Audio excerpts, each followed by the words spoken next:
Trucks. Sir Handel and Peter Sam had hard work while Skarloey was away. The owner gave them buffers, and even bought a diesel named Rusty, but Sir Handel grumbled continually.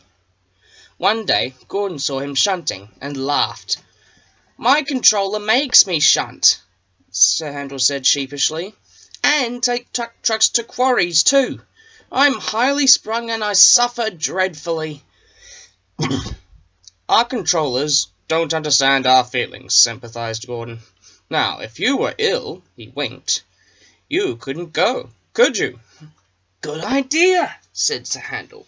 "I'll try it." "I don't feel well," he groaned next morning. There wasn't time to examine him then, so some of the trucks were coupled behind Peter Sam's coaches, and Rusty promised to follow with the rest.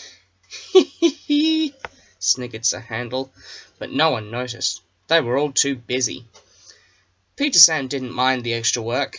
He left his coaches at the top station and trundled cheerfully through the woods. The trucks chattered behind him in an agitated way, but he paid no attention. It might have been better if he had. Slate comes from quarries high up in the hills. They travel down in trucks on a steep railway called an incline.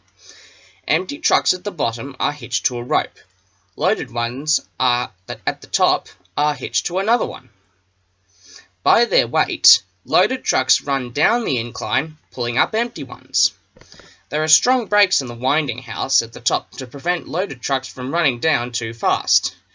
The ropes are very strong too, but in spite of this, trucks sometimes play dangerous tricks.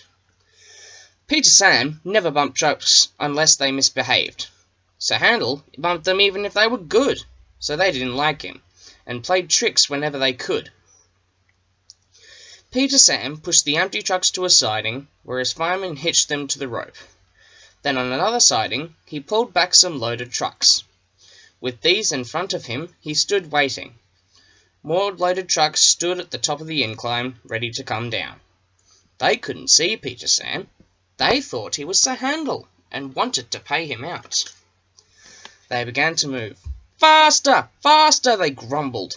They reached halfway, gathering speed. "Scrag him!" they yelled. "No, no!" wailed the empty trucks. "It's Peter Sam! It's Peter Sam!" But it was no use. The loaded trucks were straining at the rope. They broke it with a crack. "Hurrah! Hurrah!" they roared, hurtling down the hill. Peter Sam heard them. He shut his eyes.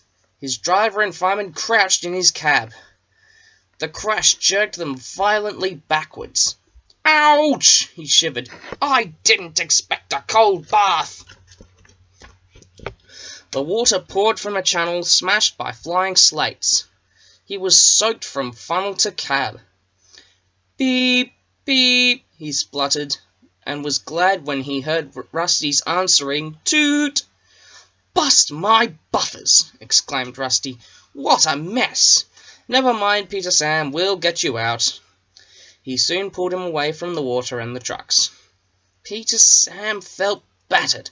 His funnel was cracked and his boiler dented, but he was glad his driver and fireman were unhurt. He thanked Rusty and limped slowly home. Rusty stayed to help clear the wreckage. "I'm sorry about your accident, Peter Sam," said Sir Handel. "I always stand well back. Trucks don't like me, you see." "Why didn't you warn me?" "I didn't think." "You never do," said a stern voice. "You can start now while you're doing Peter Sam's work as well as your own. That'll teach you to pretend you're ill." Sir Handel did start thinking. He thought about thin controllers, and he thought about Gordon. He wanted to give Gordon a piece of his mind.